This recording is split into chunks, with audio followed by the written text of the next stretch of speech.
وعلى آله وصحبه ومن والاه. أيها الشعب السوري العظيم، لقد مرت سوريا بمرحلة مأساوية في تاريخها الحديث تحت حكم النظام الساقط. قتل فيها الشعب وهجر الناس وغيبوا في سجون ظلام، وارتفعت أصوات المعاناة عاليا، كما هدمت مقدرات الدولة ونهبت بأيدي السراق القتلة، وتحولت سوريا إلى بيئة طاردة ومنفرة لأهلها ولجيرانها وللمنطقة والعالم.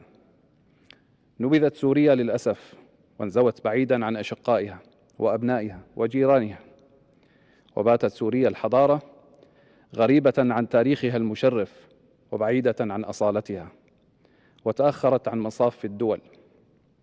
وهناك وفي إدلب العز وفي ظل الثورة السورية المباركة كان يبنى مستقبل لسوريا الجديدة.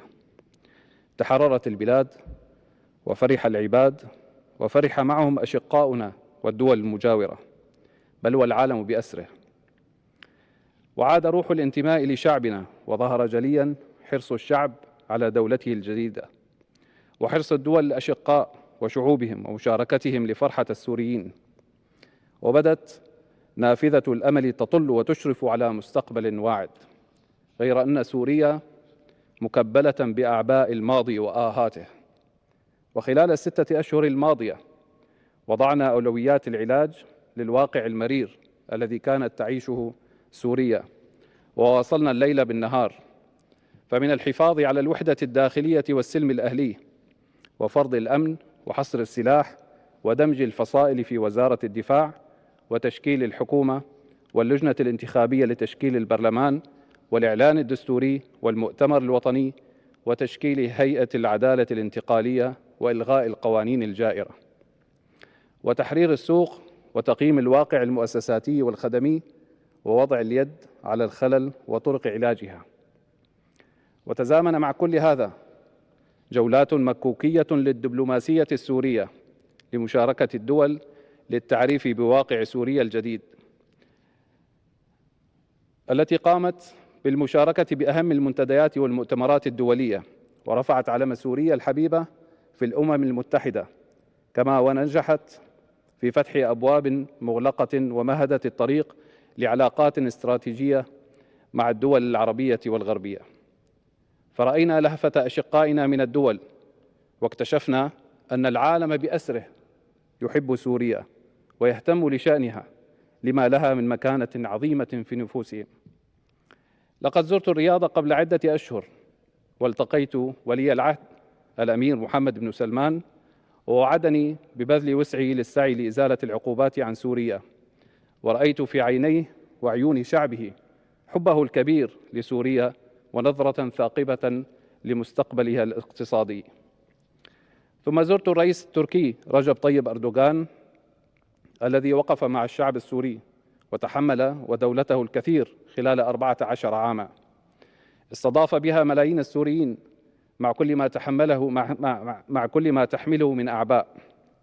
رأيت أيضا الحب والود والفرح والاستعداد التام لأن تقف سوريا على أقدامها. ثم زارني وزرت الشيخ تميم بن حمد، الذي صبر مع الشعب السوري بموقف يسجله التاريخ، ومنذ لحظة التحرير وهو يقف بجوارنا. ثم زرت الشيخ محمد بن زايد، الذي سارع بفتح أبواب الإمارات العربية المتحدة لإخوانه السوريين، وأبدى استعداده التام لفعل كل ما يلزم لتنهض سوريا من جديد. وقد كان أول من بارك لنا الملك حمد بن عيسى ملك مملكة البحرين، وكذلك أشقائنا في الكويت وسلطنة عمان. ولا أنسى ملك الأردن عبد الله بن الحسين وترحيبه الحار وموقف المملكة بالقضايا الساخنة، وكذلك الرئيس عبد الفتاح السيسي رئيس مصر، الذي رأيت حرصه على نهضة سوريا واستقرارها وإعمارها، وكذلك ليبيا والجزائر والمغرب والسودان والأشقاء في اليمن السعيد، ودولة الرئيس محمد شياع السوداني، الذي أبدى رغبته بعودة العلاقات السورية العراقية والتبادل التجاري المثمر. ثم كان لقاؤنا بالرئيس ماكرون، الذي أبدى استعداده مبكرا لرفع العقوبات عن سوريا، ومعه في ذلك أهم دول الاتحاد الأوروبي كألمانيا وإيطاليا وإسبانيا. كما سارعت بريطانيا مشكورة عن رفع العقوبات عن سوريا الحبيبة. أيها الشعب، لقد كانت وحدتكم وحبكم لبلدكم وتضحيتكم لأجلها ومعاناتكم في المخيمات ودماء الشهداء والمعتقلين وإظهار فرحتكم بسوريا الجديدة والتفافكم حول قيادتها كبير الأثر في التأثير بالرأي العالمي تجاه سوريا، وأن تفاعل الجاليات السورية في الخارج ومساهمتهم البناءة في المطالبة برفع العقوبات كان لها كبير الأثر كذلك. أيها السوريون، إن تلاحم الشعب ووحدته بين الداخل والخارج وقربه من أشقائه وحسن جواره لهو رأس مال قوي لسوريا، واليوم نشهد ثمرة ذلك عيانا وواقعا. فليس هناك أجمل من الأخوة الصادقة والمحبة العفوية بين الدول وشعوبها. وإنني اليوم لا أحتفل برفع العقوبات عن سوريا فحسب، ففرحتنا تكمن في الأخوة الصادقة وعودة المشاعر الجياشة بين شعوب المنطقة وملوكها وأمرائها ورؤسائها، فإن وحدة القرار والتوجه لا يخيبها الله. فقد صدق الأمير محمد بن سلمان بما وعد به، وصدق الرئيس أردوغان بمحبته، وصدق الأمير تميم بوفائه، وصدق الشيخ محمد بن زايد بلهفته، وسائر الحكام صدقوا جميعا بمشاعرهم. وقد استجاب الرئيس ترامب مشكورا لهذا الحب، فكان قرار رفع العقوبات قرارا تاريخيا شجاعا أزال به معاناة الشعب وساعد على نهضته وأرسى أسس الاستقرار في المنطقة. أيها السوريون، إن الطريق لا يزال أمامنا طويل، فاليوم قد بدأ العمل الجاد، وبدأت معه نهضة سوريا الحديثة لنبني سوريا معا نحو التقدم والازدهار والعلم والعمل. ومن هذا المنطلق نؤكد أن سوريا تلتزم بتعزيز المناخ الاستثماري وتطوير التشريعات الاقتصادية وتقديم التسهيلات الكفيلة بتمكين رأس المال الوطني والأجنبي من الإسهام الفاعل في إعادة الإعمار والتنمية الشاملة. ونرحب بجميع المستثمرين من أبناء الوطن في الداخل والخارج ومن الأشقاء العرب والأتراك والأصدقاء حول العالم، وندعوهم للاستفادة من الفرص المتاحة في مختلف القطاعات.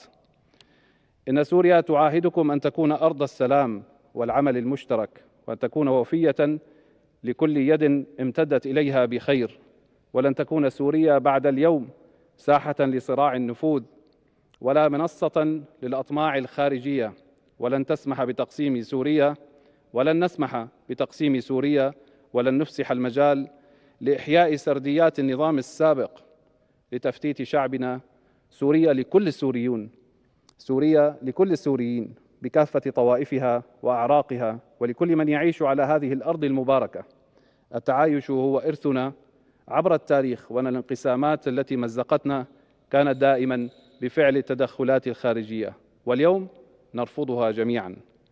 لقد علمتنا المحن أن قوتنا في وحدتنا، وأن طريق النهوض لا يعبد إلا بالتكاتف والعمل الجاد. لن ننسى شهداءنا والجرحى، ولن نغفل عن حقوق من فقد أحبتهم، بل سيكونون حاضرين في كل خطوة نحو المستقبل.